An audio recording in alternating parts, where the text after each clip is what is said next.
Selwyn Collins, your host of CWS Conversations with Selwyn. Those of you who are joining us for the first time, welcome and good evening to you as well. Happy New Year to everyone. 2014 is going to be a very powerful, very rewarding year. I submit to you that let us not focus so much on success as a destination, but success as a journey, as the next step, as trying. That to me is where the true essence of success is. But before I say anything else, and before I do forget, I want to send a shout out to my friend Kenise Etwaru. Happy birthday, Kenise. Kenise is one of the women of CWS. She has been on our show a few times. So I think it's appropriate, not only because she's my friend, but because she has come here and shared her journeys with us a few times. Happy birthday to you. So, going back to the whole thing about success, I think it is important that we understand or find some form of definition for what success means to us, because not having success or not fully understanding what success means to you can be quite disturbing, can be quite demoralizing. Some people end up being depressed because they allow others' interpretation of success to become theirs. Identify what success means to you. Focus, pay attention to what you want to do and what you do, and enjoy the journey. It is a new year. This is the first show of the year, and our guest tonight is Wannetta Phillips, a woman. I think it's appropriate that we start the year off with a woman, some feminine energy. I really believe in that. I think CWS will be blessed for it, and I anticipate a very wonderful show and a very wonderful year. So, those of you tuning in for the first time, let me take a moment to explain to you the goal of CWS. CWS is about having conversations with people about their journey. How are they using their gifts and talents to help others? How are they contributing to humanity in a positive way? When I say this, I am often thinking about the youth especially. Imagine sharing your story, because I believe everyone has a story to tell. Sharing your story, not just your successes, but your challenges and how you overcame your challenges. Imagine a young boy or a young girl somewhere in the world listening to you and being inspired to step beyond their limitations, beyond their challenges. And one day, without you knowing, one day, becoming the next head of state, becoming a next oncologist or geneticist or gynecologist or whatever, someone who can make a positive impact on humanity. From one, many benefit. And that inspires me to come here every week and invite someone to come on here twice a week and to share their stories. Because I believe that out of those stories, we can be informed, we can be enlightened, we can be inspired. So thank you for those of you who have been tuning in from our inception. Come May is going to be our 2-year anniversary. And those of you who are tuning in for the first time, I hope you continue to return. We'll take a short break, and when I return, I'll introduce you to our guest tonight, Wannetta Phillips.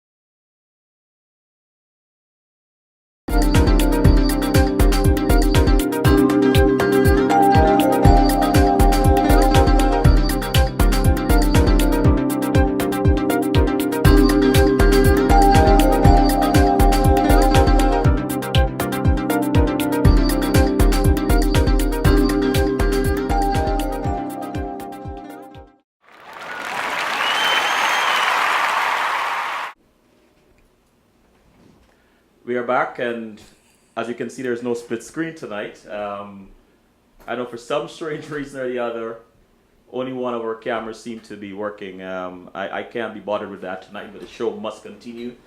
The lovely lady you're seeing on the screen is our guest tonight, Wannetta Phillips. Wannetta, good evening, and thank you for joining us on CWS. Good evening, and thank you for inviting me to have conversations with you this evening. You're quite welcome. Let me just go a little bit into your bio, and then we'll dive right into the show. Wannetta R. Phillips, MBA, retired from AT&T in May 2011 after working for more than 37 years. She served on the national and local boards of directors for women of AT&T for several years as recording secretary, Eastern Area Regional President, Reconciliation Committee Chairperson, and also on the legacy AT&T Bell and South transition team to implement the merge of the two women of AT&T organizations. Involvement in the community, community activist, Prince of Peace Lutheran Church in Denville, New Jersey, council member, Trivent Financial of Morris County, vice president, Lutheran Social Services Church representative, and chairperson of mission in the community. Past president, Carets Incorporated of Morris County, served as a member of several quilting associations and former president of Garden State Quilters Guild. She dedicates 1 week a year to serve in the community of her native country, Guyana, South America. She's currently servicing as the New Jersey state issue lead for the Affordable Care Act, known as Obamacare, and as a volunteer with Organizing for Action, OFA. OFA is a nonpartisan organization dedicated to advancing the policies that the American people voted for in 2012. And there are much more. I will leave some because what I do like about CWS, about these conversations, is that during the conversations, more about the guest comes out. And so rather than be telling you what the guest is by a bio, you form your own opinion from that. So let's get started. I wanted to, again, it's a pleasure to have you here. I am also pleased to be here. Thank you. Being born in Guyana and having lived there for many years before migrating to the USA, can you tell us what it was like growing up in Guyana? Growing up in Guyana was very pleasant for me. I didn't realize what opportunities I had until I migrated to the United States. We lived a simple life, but I learned about community involvement from my mother. She was always giving. Others will come to our house and they left with a bag. And that tradition continues. I love Guyana, and that is why I try to go back once a year to serve in the country, just to give back. And you talked about success, and I think success is giving back. It doesn't have to be monetary, but just of your time, your presence. That's success for me. Can you give us a glimpse into the life of the 13-year-old Wannetta, and then the 24-year-old woman? 13 years, very mischievous, I hung out with the boys and had a lot of fun. The 24-year-old, a mother of twins, and more responsible. But yet it didn't take away from me giving back to the community. And what is the fondest, you mentioned your mom just now. What is the fondest memory of your parents as a child? My fondest memory of my mother, let me use her first, as a child, was someone coming to the house to complain that I had done something wrong. And she indicated to that person that she will take care of me, but she would go upstairs and she would hit herself as though she was flogging me. And that's how she scolded us. Of my father, he was a disciplinarian. At 18, I could not go out on my own. He was always there with me. While my other friends went to parties and stuff like that, I went out with my dad. It wasn't until I got older that I realized he was protecting me. So I have fun memories of growing up. And did you enjoy school as a child, a teenager, and what was your favorite subject? I enjoyed school. My favorite subject was writing, English. Mhm. I remember getting in trouble for writing love letters for my friends. I wrote a love letter for one of my friends, and my father found it in the writing desk drawer. And the rest is history. He thought I was writing love letters for myself. I love school, and that's why I continue to learn. Every day is a learning experience for me. And what can you say you learned from growing up in Guyana that still resonates with you today?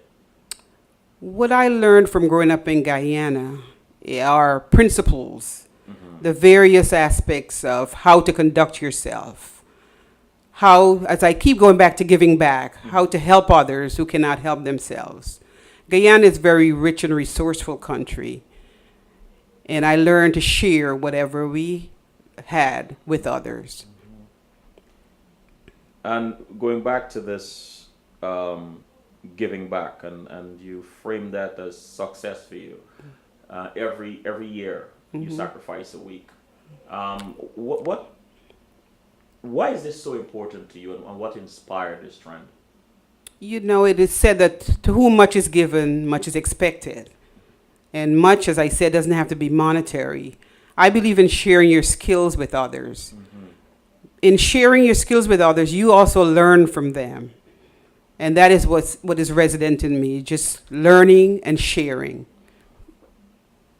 And then and for those who want to give back but lack the enthusiasm, lack the motivation, or just fall prey to all sorts of excuses or people telling them they should. What advice would you give to them?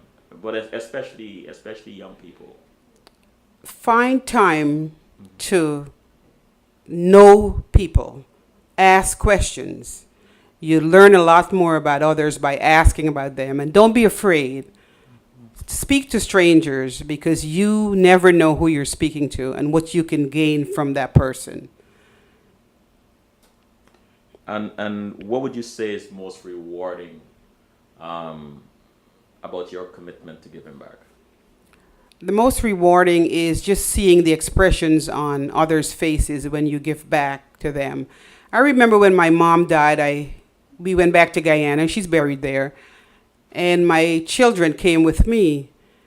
And when they saw how gratifying the people who we were giving back to were for the things they had I'd sent for them, when they came back to this country, every day I get something from them to send back to Guyana.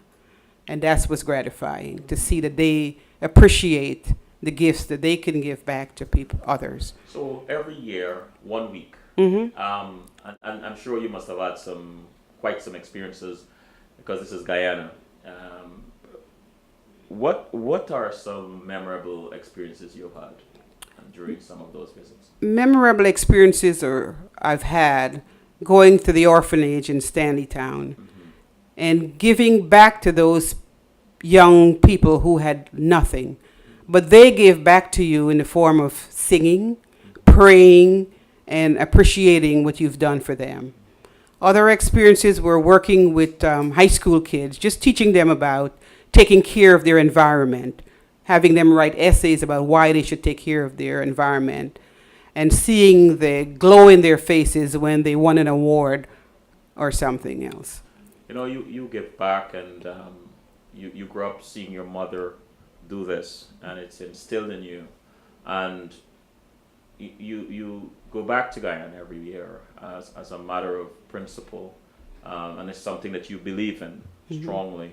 But what do you love most about being Guyanese and being in Guyana?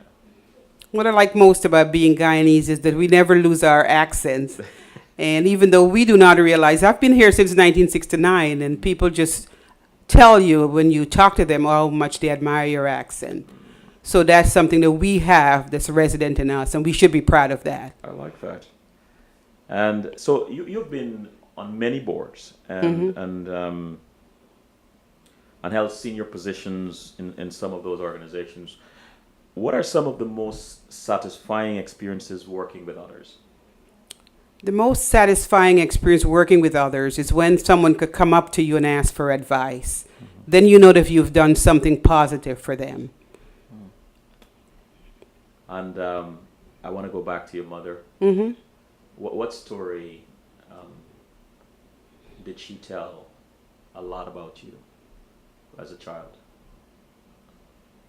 And if she were alive today, she would still be telling. She would, as a matter of fact, I'm glad you asked that question. I just found a recipe of hers the other day, and in the back of it, she had written a note, and she said to me, just continue being yourself. You're a very giving person, and just continue being yourself. And to that regard, I was speaking to a friend of mine the other day, and I asked her if she needed something that I had, and she said, you know, you're always giving. You are a giver. So that's one experience I've had of my mom. You know, it's so interesting that you said that about giving. It is, and it's so very important and so very rewarding to give and to give beyond yourself. And I talk about that a lot. But from where you sit and having seen so many changes in Guyana, well, let me leave that for another thing. As recording secretary and Eastern Area Regional President for the National and Local Boards of Directors for Women at AT&T, what was one thing, the common thread that connected all the women in that organization? The common thread that connected all the women in the organization, this is nationally, was the community involvement projects that we did, because we did that on a national level. So not only at home, but even in corporate America, giving back is very important. A lot of corporations spend a lot of money training us to go out there and give back to the community. So that was one of our common threads there. We had our differences, but when we got together, we did community projects together.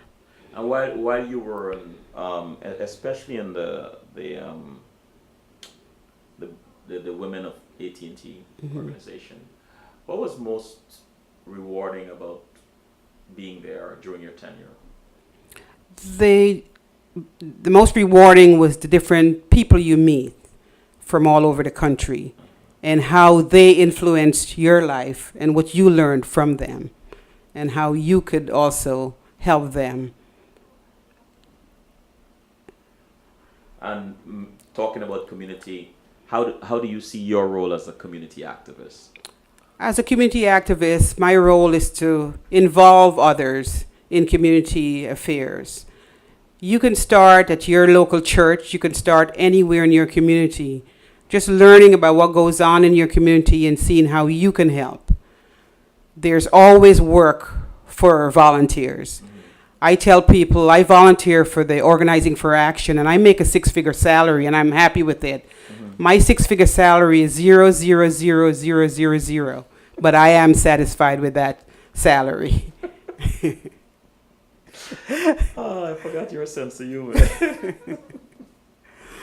So what is important to you when it comes to serving your community? Because that is something you do so naturally and so well.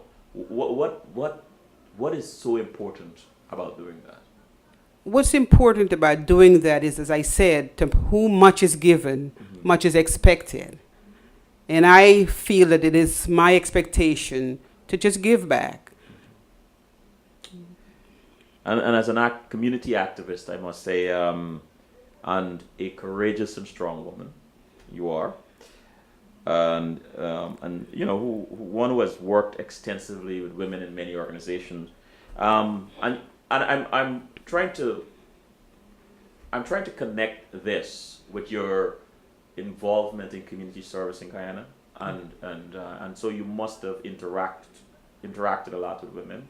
But what message would you give to women who are victims of domestic violence?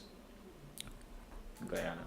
The message I would give is that you should not be afraid to find someone who you could confide in and let them know what's going on. And do not let others belittle you. We are powerful people. we're special people as women. So we need to share our gifts with others, and we also need to come out of our shells and get involved. Do not feel as though you're a victim. Just find the help. There's a lot of help out there. On I think I should take a break before we get into this, but I wanna ask this question. You know, how does your education and experiences in organizations, and various community and corporate boards, how did those experiences prepare you for servicing as the New Jersey State Issue Lead for the Affordable Care? I want to give you a chance to think about that. Let's take a quick break, and then we come back. We go straight into it. Fair? Sure. Okay. No problem. Said, suffer the little children to come unto me. Every day, more than 30,000 children around the world die of preventable diseases. More than 300,000 children are being used in war as child soldiers. Lord have mercy. A child should be loved. A child should be held. A child should be clean. A child shouldn't smell. A child shouldn't go to bed hungry at night. A child should be taught wrong from right.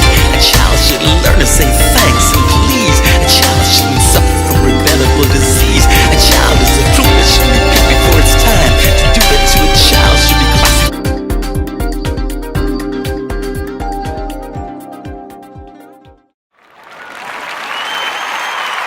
Those of you joining us for the first time, I'm Selwyn Collins, your host with CWS. Sorry you can't see me this evening. Something went awry with my camera, but as I said, the show must go on. The lovely lady on the screen is our guest for the evening, Wannetta Phillips. Before the break, the question I asked was, how do you believe your education and experiences on these different boards and in these different organizations prepared you for servicing as the New Jersey State Lead for the Affordable Care, for the Affordable Care Act? Sorry. My education did not prepare me for this role, but my desire to see that all Americans get good health care urged me to volunteer for this position. I went to the director and said, I will work with you on Affordable Care Act because of my interest in health care. I am the power of attorney for a relative of mine who is terminal, and she had run out of medical benefits, and we had to go through a lot of hoops to try to get her coverage. However, since she could not afford to pay for coverage, we were sued for a lot of money, thousands of dollars, and we had to deplete her savings just to be able to pay for health care. And that was one thing that propelled me to volunteer for the health care role in Organizing for Action. Wow. What can you tell us about the healthcare marketplace in New Jersey? Okay, the healthcare marketplace is a marketplace just like going to the supermarket, different supermarkets that you could go to purchase health insurance. There has been a lot of negative press about the marketplace, but healthcare is not only about the marketplace. You can call 1-800-813-2596, or you could go to the website barackobama.com healthcare or healthcare.gov, and you can also go to a center in your area to get information about healthcare. In New Jersey, over 900,000 people are without healthcare, and that is why we are out there every day trying to educate people about the Affordable Care Act / Obamacare. I just want to go into the chat room for a second. Sean P said, "Selma, your voice sounds distant." Sean, let me know if that has improved. And great conversation to begin 2014. That's a Sean P. Denise asked, are you part of an organization in Guyana that serves the community? I was part of an organization in Guyana that serves the country, but usually I do my volunteer work through trusted people that I know in Guyana. I just came back from Guyana in October, and my role was to talk to the health department there to donate some medical supplies. This was orchestrated by a relative of mine, retired Brigadier General Edwin Collins. So when I go with friends, about 2 or 3 of us go, and we go to various places, hospitals, and just donate stuff to these organizations, because you have to have someone that you can trust when you're sending stuff to another country.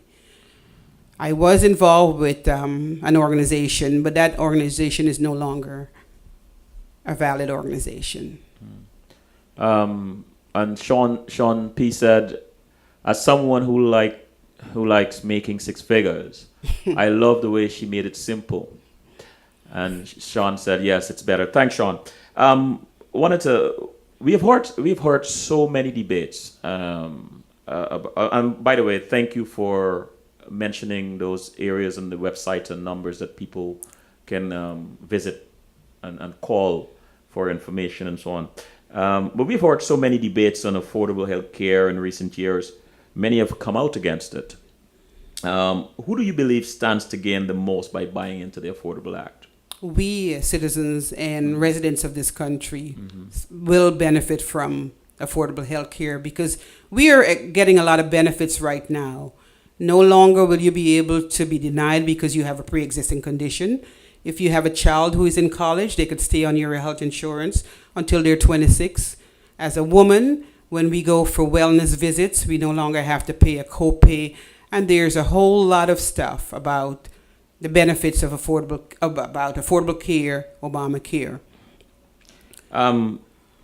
Talking about health care, and you briefly mentioned making donations to hospitals in Guyana.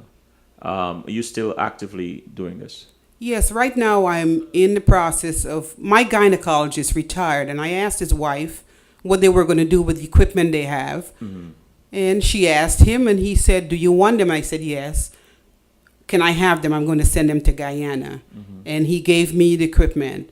So that was one of my missions for going. Well, my first mission for going to Guyana was to attend a funeral. But then since we were there, I went in and talked with the doctors and representatives at the Department of Health. I had a health experience when I was in Guyana. I was visiting the cemetery in Stanley Town, where I'm from. And I'm not telling you this story to be negative about the country, but just so that we could get some help if we can. While I was in the cemetery was not in pristine condition, so I had to step from one tomb to another to try to get to my mother's tomb. I fell. I was visiting the cemetery with a friend of mine who's mute. She stayed outside of the cemetery, looked into the cemetery and didn't see me, so she came in, and I was laying between 2 tombs, passed out, and I couldn't breathe, I couldn't talk, but she was able to get my attention. She got me up, and she asked me if I needed help. I said, I can't talk, so I really can't call anyone. It's funny, but she had a phone. She was mute, but she had a phone. So I became mute for a while, laying there between those 2 tombs. I was able to get some help when I went to Georgetown, the capital. As I was in the middle of the meeting with the representatives, one doctor said to me, we cannot continue this meeting because you're in trauma. You need to go to the hospital. They were able to take me to the general hospital. I was seen right away. As we were about to get the x-rays, the equipment failed. So I had to go to a private hospital. Went to a private hospital. And when we got there, we did not have enough money in the local currency. So since I was in so much pain, I asked the receptionist if I could just give them my jewelry and my passport, and if they could take the x-rays, and I'll come back and give them the money. They said they couldn't do that. We went to the bank was closed. So we had to go back to the hotel and get some money. We were able to get the x-rays and it was negative. Went back to the hospital, negative x-rays. I'm trying to cut this story short. Anyway, I was in so much pain, I called my doctor, and I'm happy that I did have insurance when I got back. And I told him how much pain I was in. He asked me to come see him as soon as I got here. When I showed him the x-rays that I got, he said, these will not begin to tell how much pain you're going through or if there are any broken parts in your body. He sent me for x-rays, and yes, I did have 3 fractured ribs and a partial collapse of my lungs. I'm doing better. I'm still in pain, but I did contact the government of Guyana, and they're making an effort to ensure that the cemeteries are well maintained. I checked with them last week, and yes, they've started to do cleanup in the cemetery in Stanleytown, and they're also going to have the prisoners start to clean up that cemetery.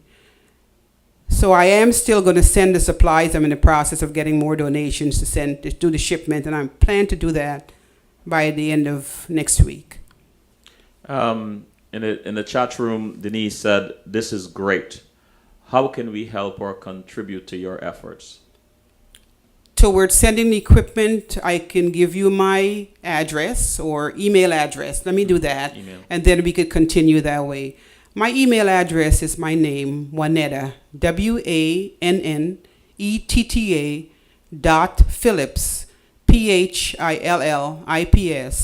@att.net. Thank you, Denise. And Sean P. said, have the younger people in New Jersey been signing up under the ACA? Most of them have been signing up, and that's why we're going out every month. On the 11th of each month, we have a day of action, and we're trying to get them to sign up because, as most of you know, it's important for the young people to sign up so that this act is successful. And Karen said, asked rather, is there a list of these benefits, the affordable care that is, listed somewhere? BarackObama.com, healthcare. You can go there.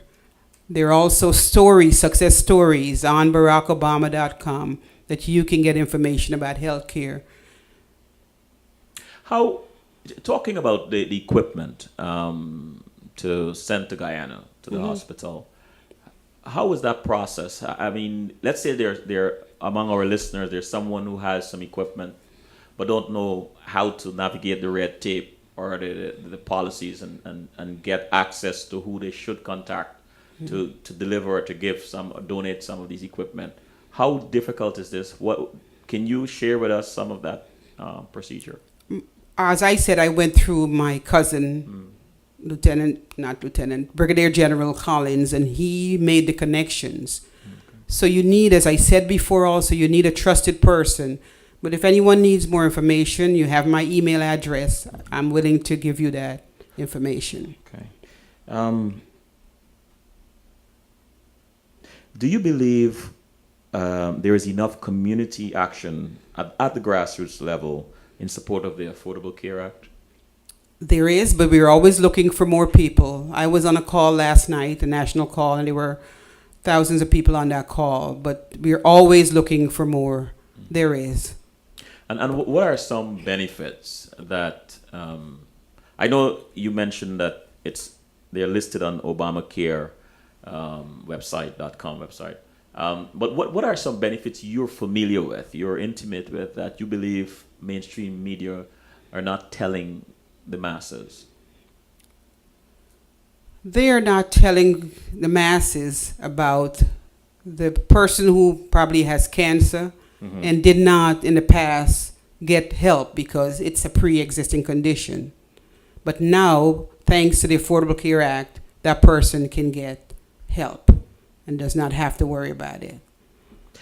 The Congress voted 50 or more times to repeal Obamacare, but there are more than 50 positive things, benefits about the Affordable Care Act out there. In any of these meetings and you've gone to numerous of them. I mean, many of them. Was there a moment? Are there moments when you, as a woman, a black woman in this country, and very involved in community activities, which means you would have come in contact with people of all walks of life in terms of income and so on. Are there moments when you sit there and just become overwhelmed with joy at what you're hearing, what is being revealed to you about this affordable care? I am overjoyed. I was also a delegate to the 2012 convention, so I had the opportunity to meet a lot of Democrats. And as I said, to me, it was like being in the Super Bowl of politics. I've learned so much from just being there. And that's what I tell young people. Get involved in your community. Learn about the politics about this country so that you can better understand where your role is in taking part in the country. So very important to understand your role and your place. How can the public help you with your effort in New Jersey? Effort in Obamacare. BarackObama.com. Volunteer, get involved. Okay. All you have to do is put in your zip code and you'll find out what's going on in New Jersey and any state so that you could get involved, because we need as many hands as possible. I have bad feet, but I've walked so many miles just trying to educate people about Obamacare. But I soak my feet at night so I could go out again the next day. I know about your community involvement and how passionate you are about that. And it comes from your heart, from a good place. Do you think, or would you say, it was that or the experience with a relative where you were sued for fees owed to the hospital?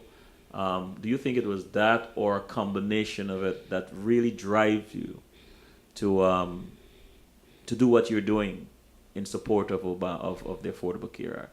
I think it was a combination. Definitely a combination. What message about the affordable, or let me shorten this thing, Obamacare. About ACA or Obamacare, ACA. do you most want to communicate to the public? What I would like to communicate to the public is that this will work, but it cannot work unless we all get together and do it. We have to start researching more about the Affordable Care, ACA, Obamacare, rather than listen to mainstream media. There is a lot of information out there on Barack Obama's website. So it's our responsibility, Yes. individual responsibility, to do these research. Yes. The chat room, Sean P said, we have heard many medical professionals say the ACA is not good for them. Are these true statements? I cannot answer that question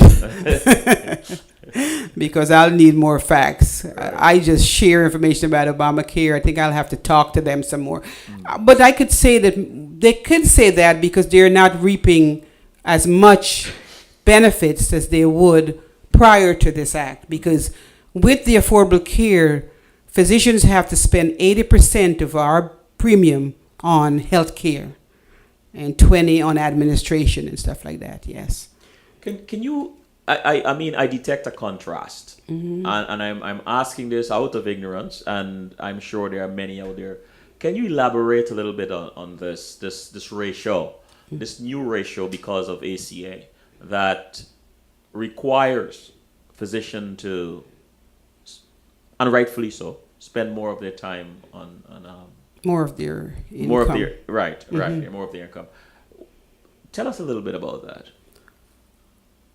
If you, in the past, we know that when we pay our premiums, a lot of it, I don't know if everyone knows this, a lot of this was going to the administrative cost of a hospital and that, or a physician. And that is what was driving up the cost of insurance. With Affordable Care, as I said, now that's one of the stipulations that physicians must do, spend 80% on health care. It's amazing. Um, what surprises you the most about our communities, and especially of color, understanding or lack thereof of their well, let me phrase it this way.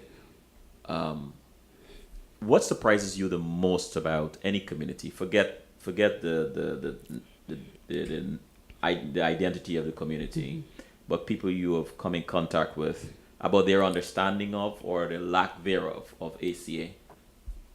The law is very complex, and people, in my endeavors, people need to understand better about the law. They're passionate about getting information. We have health fairs, and a lot of people come up to you and said, "I really don't understand it," and that's why we direct them to the healthcare.gov or someone in your community that can tell you more about the healthcare law. But it is overwhelming. So it's also personal. It's personal because you may require different benefits than I will. So that's why you have to get the answers from the website or from someone in your area So again, that it's, is it's familiar. about personal Personal responsibility. responsibility and personal benefits. What was the trigger that led you to being so involved in community? As I said, it was my background, my parents, Parents. because I saw them giving back, and it's just part of me. Let's take another break.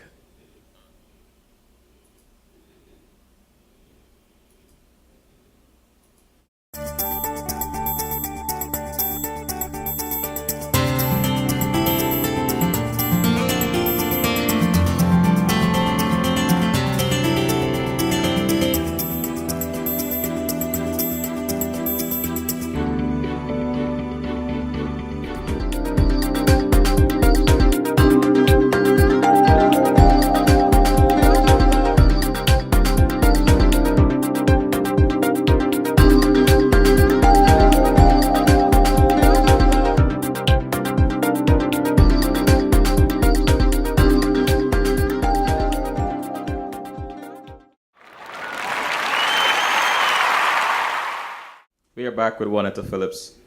Uh, who in your opinion, stands to gain? Well, actually, I think you answered that question, and then, let me ask another question. What has been your greatest achievement or most meaningful moment while advocating for ACA? My greatest moment while advocating for ACA was being able to attend a conference with the president in Washington, D.C., and to see the other volunteers, how passionate they were about supporting the president and learning more about the Affordable Care Act so that they could go out and share it in their communities. There were hundreds of us there. In your opinion, personally, how do you reconcile, or well, yes, how do you reconcile two groups of people or two people standing side by side, one believing passionately in ACA and committed to spreading the word, and the other vehemently opposed to it? How do you reconcile? What is it one is not seeing? Facts. Facts. Facts. Facts. We have to know our facts. I like that. Facts. Karen in the chat rooms asked, did you ever have heated debates with anyone who really doubt the benefits of ACA? I've got to think about that. Did I have heated debates? Not really, because we go into a lot of different communities, and most of the people out there, they want information about ACA. Nothing comes to memory right now. Have you guys had many converts, like going into communities where and this benefits anybody, the Republican, Democrat, Independent, whatever, who have declared that they are Republicans and they were opposed to it. Let's focus not necessarily on their party, but they were opposed to it. Have you had comforts? People who were opposed to it and then having listened to you decide, wow, I better give this a shot. No, I have not. Okay. No, no. What is one thing about you most people do not know and would surprise them? One thing that most people don't know about me is when I came to this country in 1969, I came here and I had, for those of you from Guyana, I was going to the secretarial career path, and I had my certificates in typing, stenography, English, and the works. So I went to the most prestigious law firm, Dun & Bradstreet, and I applied for a job as a secretary typist. I went with a girlfriend, she did the test, and she passed. When I was done with my test, the recruiter called me into her office. She said, "Miss, when you learn how to type, come back." But I didn't let that deter me from continuing. So for the young folks out there, don't let anyone discourage you and tell you that you cannot get ahead. So when I go out to high schools and talk about how to get ahead, I tell them this story to let them know that they can be successful. What is one of the most challenging or difficult decisions you've ever made? The most difficult decision I had to make, I had a few.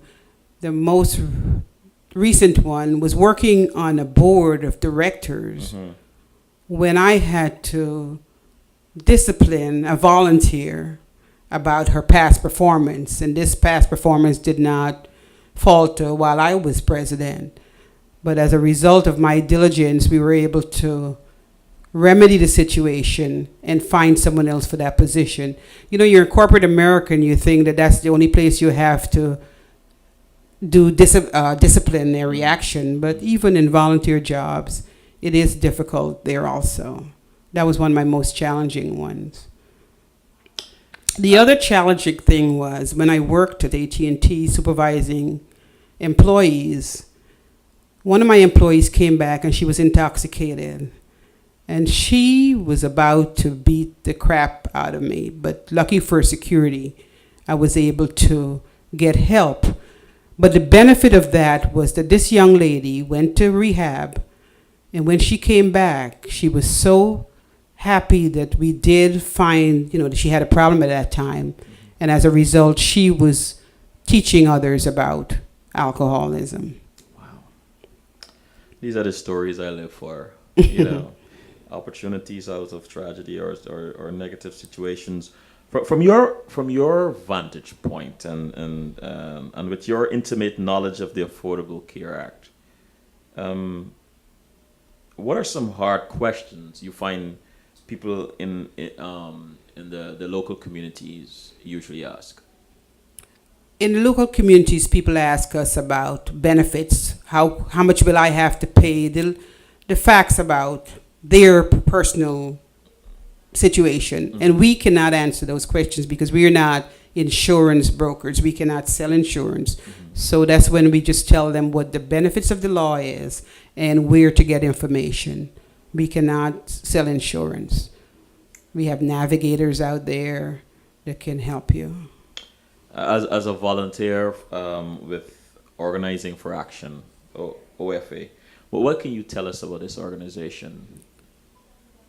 The organization, as I stated in my bio, was created to ensure that we inform the American public about the issues that they voted for and get their buy-in to help us pass these issues like immigration, women's issues, gun control, and so forth.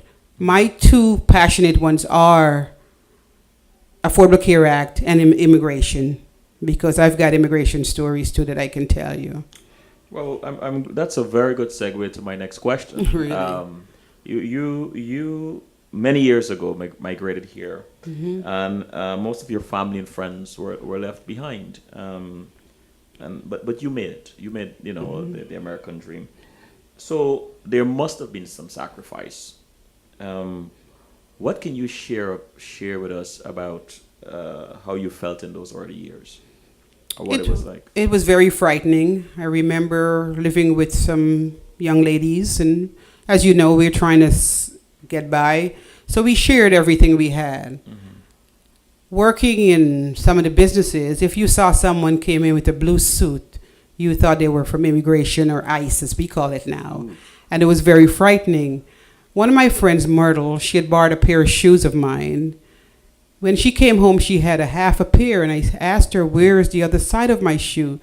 She said, immigration raided the place, and I had to run, so your shoe is left back there. You'll go to a job and people try to intimidate you. It was very frightening because, of course, we were working without documentation at that time, but we survived. And today you are familiar with the whole immigration issue and familiar with those who are, fighting to pass some of these laws and so on. How do those experiences you had with immigration and your friends of yours back then influence the way you approach the whole issue today? As I said, immigration is also one of my other passions. So along with the Affordable Care Act, we go out to different venues and talk to people about the Affordable Care Act and immigration.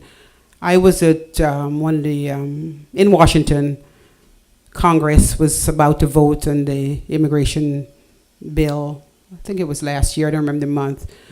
And I wanted to be there to see how they vote and to lend my voice, once I got back.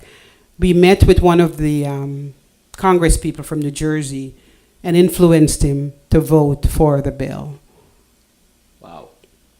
So community coming together as a community works. Yes. Wow. Do you have a favorite hobby, and if so, what is it? My favorite hobby at this time is quilting. And I got involved by a friend of mine who was terminally ill. She gave me all the tools I needed to learn how to quilt. I've since been quilting. She's since passed away, but one of the things she told me before she died was that I should join a guild, and that's why I'm in so many guilds. And I should also go to learn how to machine quilt, and I did. It was September 30th of that year. I went to a class. When I got home that night, I learned that she had died. The next year, I've entered some of my quilts into competition, and I won 2 ribbons. And September 30th was also my anniversary at AT&T. So it's a special date for me. And I've been quilting ever since. And I also try to teach people how to quilt. I have a quilting group in Guyana that I teach how to quilt.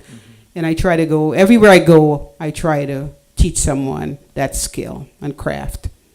If you, are there things that you have about ACA that you wish to share with us that I have not asked you yet, or the audience is not asking you?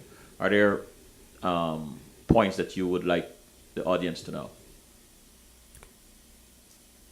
I would just like you to know about the benefits of the Affordable Care Act and ask you that if you know someone who does not have insurance, ask them to go on that website and learn about how the Affordable Care Act can help them.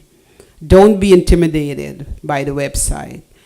A lot of people may not have access to the website, but they could call that number, the 800-318-2596 number, and get information 24/7. Someone is always there to help. We are blessed to have insurance, but there are a lot of people out there that do not. Enthusiasm is not a random mood. It is a choice. Your favorite quote. Yes. How does that resonate with you? We should not let things bother us every day. We are here for a purpose. And it's more beneficial to portray yourself in an enthusiastic manner than to be depressing or stuff like that. We are here for a purpose. Accept who we are and be enthusiastic every day if you can. I like that. I like that. As my older cousin, yes, I have to say that, and one who I love and respect very much, and so I'm asking this question for the sake of the audience because I'm very acquainted with your sense of family and your commitment to community and so on. More importantly, your humility. But what stands out with me, because I have been a beneficiary of your kindness and your Thank grace. What stands out is that when you give, when you assist, when you help, no one, at least from what I understand, ever feels obligated, ever feels less than. How do you manage that? And are you conscious of it? And why is it important that, when you give to someone, you make them feel, you empower them more or less? We should give from the heart and not think about it. Your sister told me that I was born with a cross on my forehead. And I guess that was for a reason. Wow. And I did not know that, but she told me that. This is Vic we're talking. Yes, so that's the blessings that we have to impart, cross on our forehead. So just give. Give. And it will come back to you or your siblings or your family or stuff like that. It comes back. Comes back. Very true. Who are some, well, I'm asking this question because I'm sitting here listening to you and I'm enthralled. I always admire you. Thank you. As a strong woman, as a giving and wonderful person. Who are some female leaders you admire? I will not go to leaders, but the females that I admire are my mom, Yes. my aunts, the female in my family. They're very, very powerful, and I learned a lot from them. If I should go to a female leader now, I admire our First Lady, Michelle Obama. What stands out about her? Her grace, her courage, and just her support of her husband and her family. Let's take a break.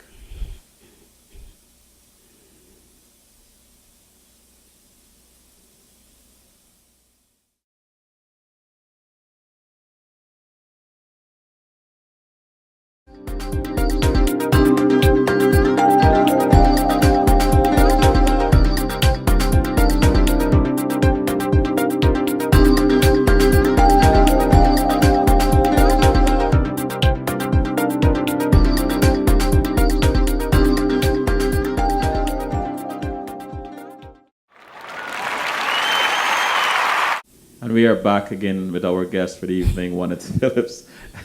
Time sure flies, right?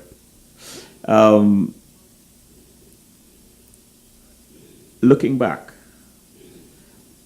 what would you change about your experiences, your education?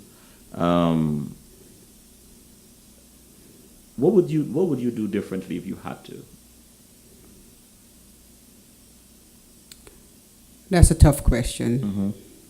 What would I do differently if I had to? I love myself. So, what would I do differently if I had to? I would listen more. That's one of the traits that I needed to develop. And I would continue to try to listen more. Listen.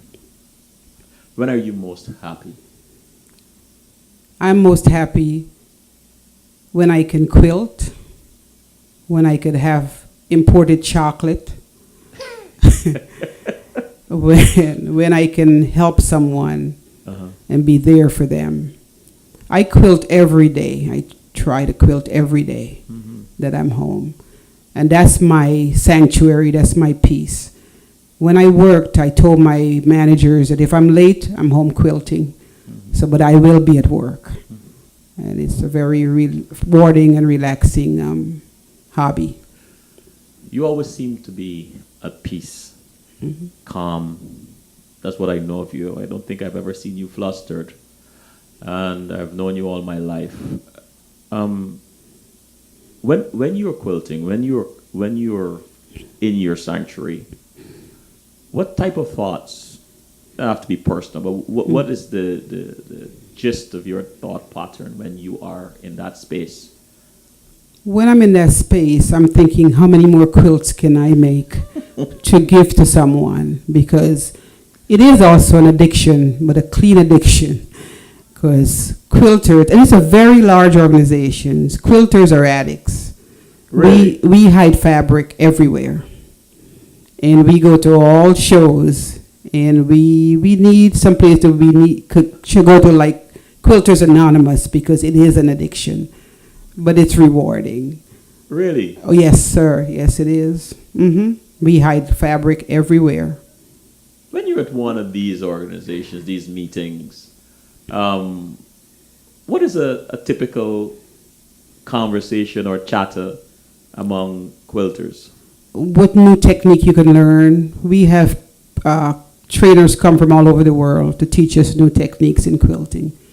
It's it's an institution. Yeah, we learn a lot. So we talk about fabric, touching fabric, colors, everything.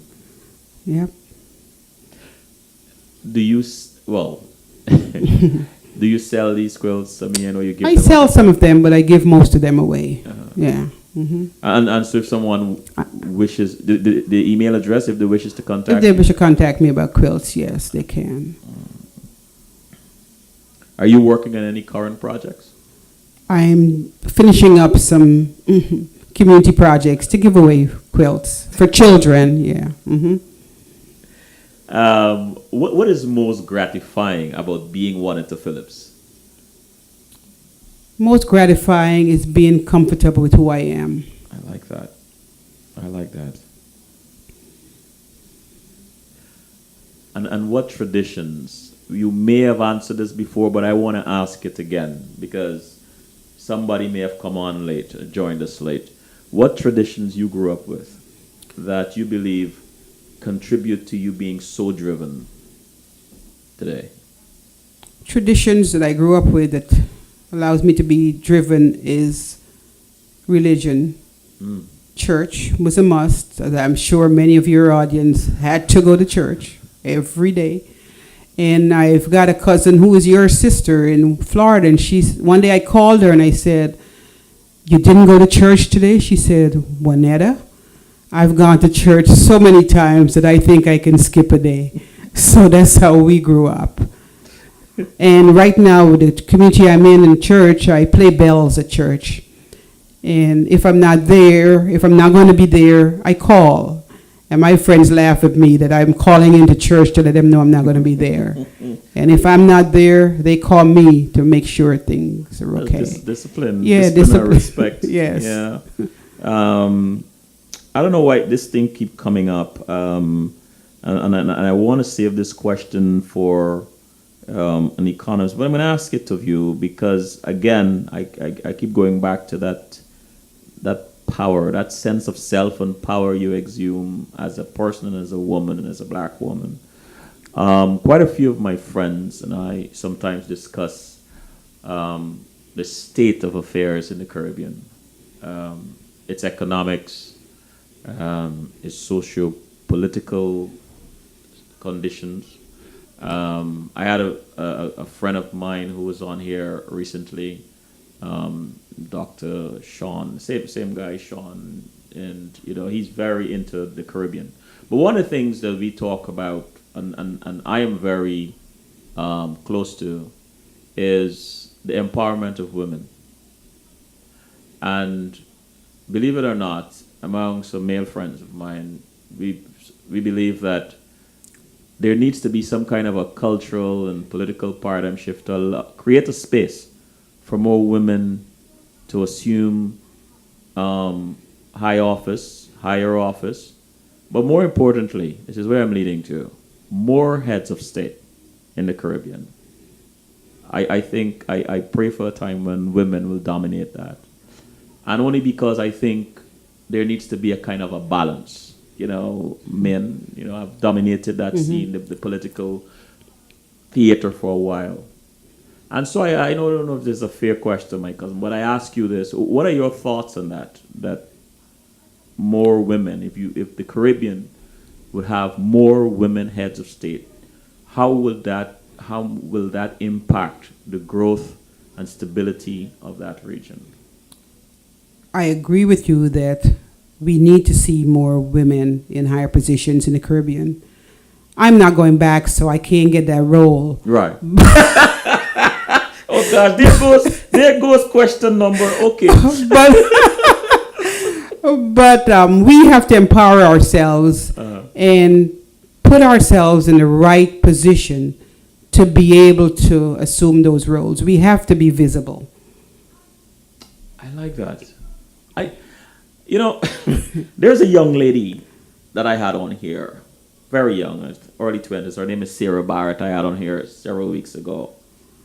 Very courageous. And recently, she writes a blog and she writes about the conditions and in Guyana, the state of the youth and what they need. And when she came on, she called us, the older generation, to task.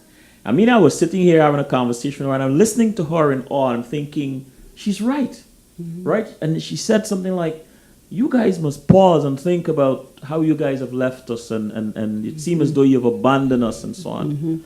And recently, and I think it was serendipitous how I found this post, where she wrote a letter, I think it's to either the Prime Minister or one of the senior government officials, Roger Luncheon. And she put a photograph of the letter addressed to him by her, and she wants to ask him some questions about whatever. What I admired about that, for being so young and being female, is her courage, her determination, but how she defended her right to take that particular action, because some came out, some against her on the post, but mostly to caution her. And somebody spoke about anger, and she so eloquently said, where will anger get us? It is not about being angry, and do not be disrespectful of this government official. Do not reduce yourself to this type of language. And I found that very admirable. And here she is, knocking on a door that may not open, right? But believing so much in her convictions and believing in her principle, but more importantly in respect. And one of the things she said is that I want to demonstrate that they can speak to our youths can reach them. I think she must be 24. I'm saying all this to say that what you said just now resonated with me about positioning ourselves, and if she is evidence of the kind of young people we have in the Caribbean, but more importantly Guyana, I have hope. I am confident that our country will be better off and greater in years to come. So my cousin, thank you for saying that. She is being visible, and they will remember her. Yeah, she is. Yeah. She is. Wow. Anyway, what advice do you have for young people who want to participate in community service? My advice for those who would like to participate in community service is to learn who your elected officials are. Reach out to them. Try to get an internship with them. There's a lot of opportunity out there. And get your feet in the door so that you could learn more about the political arena of this country or any country that you're in. What surprised you about the political theater or arena, when you got involved, what surprised you?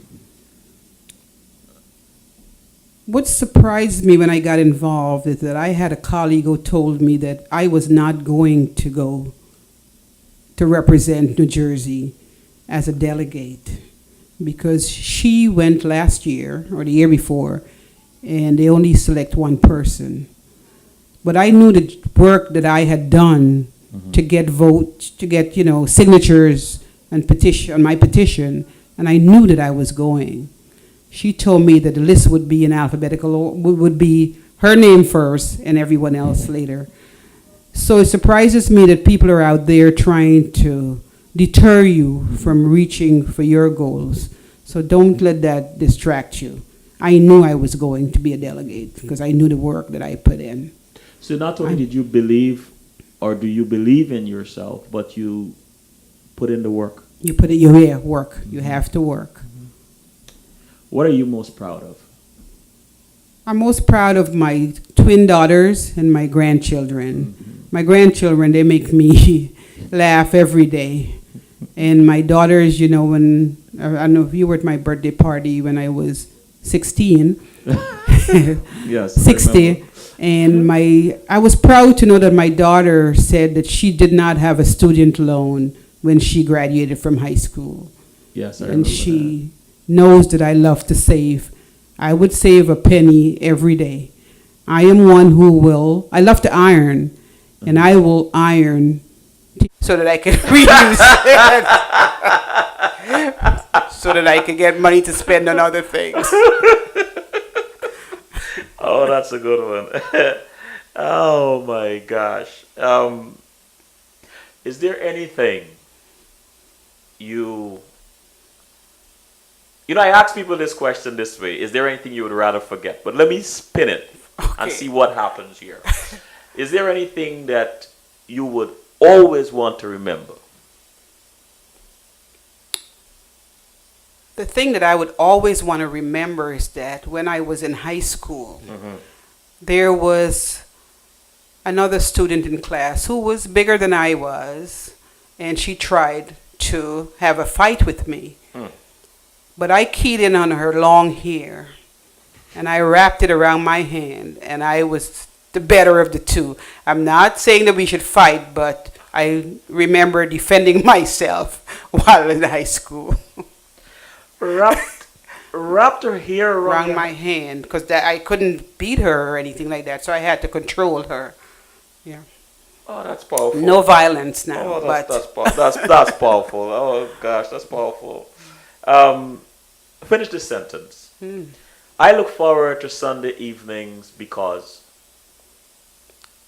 I look forward to Sunday evenings because I can get up, life spared, and quilt. Quilt again. Yeah. So this must be an addiction. It is an addiction. Quilt till you drop. What do you like most about quilting? Quilting is a artwork. So to take pieces of fabric and put it together to make something that you could either hang or that someone could use to display or someone could wrap around their bodies. It's rewarding. As and clothing? just using as blanket or whatever, right. or even clothing. You can make quilted objects, yes.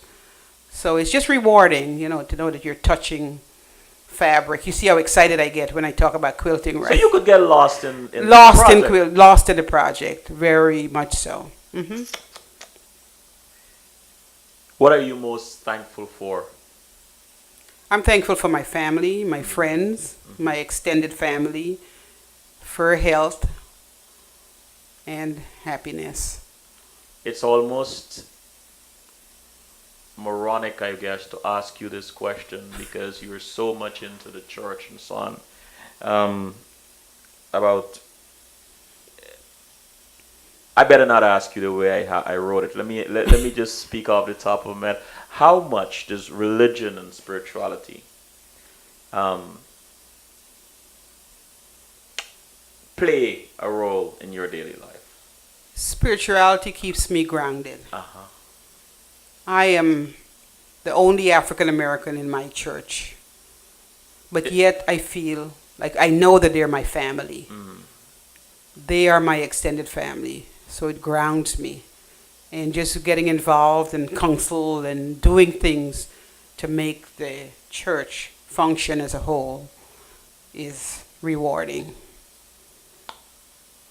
I have to ask you this question. You mentioned when I asked you about female leaders, and you rightfully said, and correct in doing so, that I don't know about Lisa, but I'll speak about my mom and my aunts. And it reminded me of how very fortunate I am to have had the similar aunts and my mother.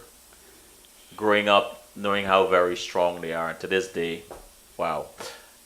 Can you share with us some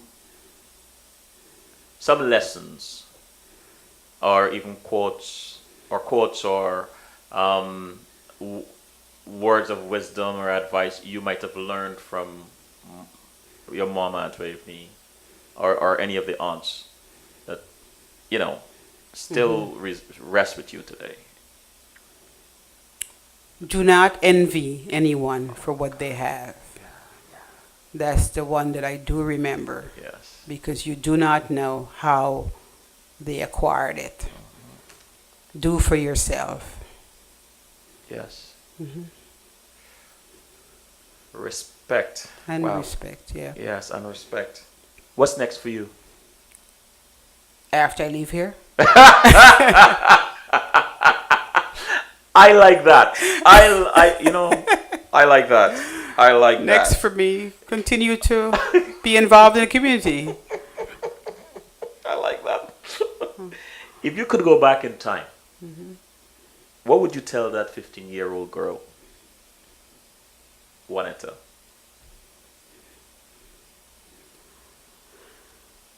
The 15-year-old girl, Wannetta, continue being who you are. Because I'm the same person that I was then, and though I've aged, I think I'm the same person now. And the question I ask every guest, what makes you laugh out loud? What makes me laugh out loud is I love to dance, I love music. And when my daughters call my house, they always think that I'm having a party because my music is so loud. But I find pleasure in music, any type of music. My grandchildren also, especially my granddaughter, she makes me laugh out loud every time I visit with them. Thank you so much for joining us this evening. Thank you for having me. You're quite welcome. Anything that surprised you about CWS? Very, very informative. I like the questions from your guest. I didn't know I was going to be asked so many questions. And I'm glad that I was able to engage your guest. And maybe I'll come back later, another time, Yes. when I'm vice president of another country or something. That would be nice. That would be nice. Thank you. You're welcome. Thank you so much. Thank you, everyone. Good night.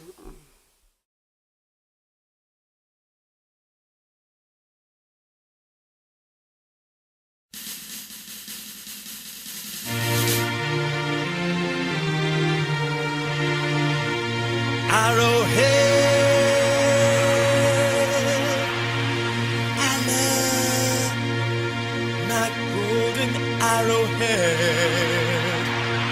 I don't think you heard me. I said arrowhead, yeah. I love my golden arrowhead. Mama,